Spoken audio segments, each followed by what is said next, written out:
एक छोटे से कस्बे में आरव नाम का लड़का रहता था। आरव बहुत बुद्धिमान और तेज दिमाग वाला था। स्कूल में हर कोई उसकी तारीफ करता था, लेकिन उसकी एक कमजोरी थी। वह समय की कदर नहीं करता था। वो घंटों मोबाइल पर गेम खेलता, सोशल मीडिया पर समय बिताता और दोस्तों के साथ बेकार की बातें करता रहता। माँ कई बार समझाती, आरव बेटा, वक्त की कीमत समझो, यही तुम्हें आगे बढ़ाएगा।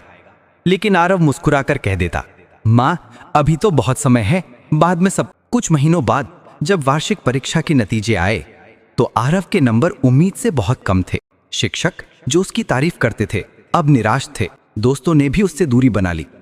घर लौटकर जब उसने पिता की आंखों में निराशा देखी तो उससे पहली बार खुद पर गुस्सा आया। रात को वो चुपचाप अपने नाना जी के पास गया, जो गांव में सबसे समझदार और शांत स्वभाव के व्यक्ति थे। आरव बोला, नाना जी, मुझे समझ नहीं आता कि मैं हार कैसे गया।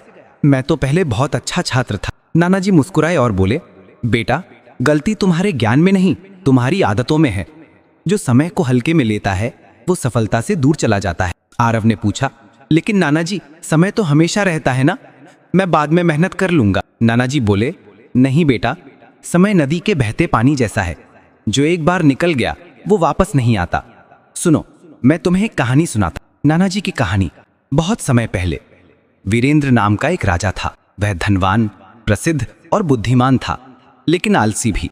वह देर से उठता, काम टालता और हर जरूरी बात के लिए कहता, कल कर लूंगा। एक दिन एक साधु उसके दरबार में आया और बोला, राजा जी, आपके पास सब कुछ है, पर आप अपनी सबसे कीमती चीज समय खो रहे हैं। अगर आपने इसे नहीं संभाला तो सब कुछ खो देंगे।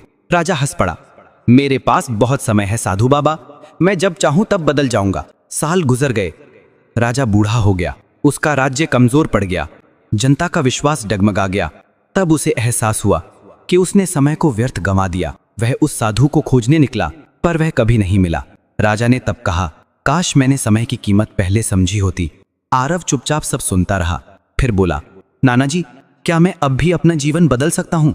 नाना जी ने प्यार से कहा, बिल्कुल बेटा, जब तक सांस है अवसर है। अगर आज से तुम समय की कदर करोगे तो कल तुम्हारा होगा। उस दिन के बाद आरव ने खुद से एक वादा किया, वह अब समय का सम्मान करेगा। उसने एक दिनचर्या बनाई, सुबह जल्दी उठना शुरू किया, पढ़ाई पर ध्यान लगाया और मोबाइल गेम्स छोड़ दिए। धीरे धीरे उसके मेहनत के नतीजे आने लगे। अगली परीक्षा में वह क्लास में प्रथम आया। फिर उसने अपने अनुशासन और लगन से एक सफल व्यवसायी बनकर सबका गौरव बढ़ाया। लोग कहते, आरव ने सिखाया कि जो वक्त की कद्र करता है, वक्त उसी का साथ देता है।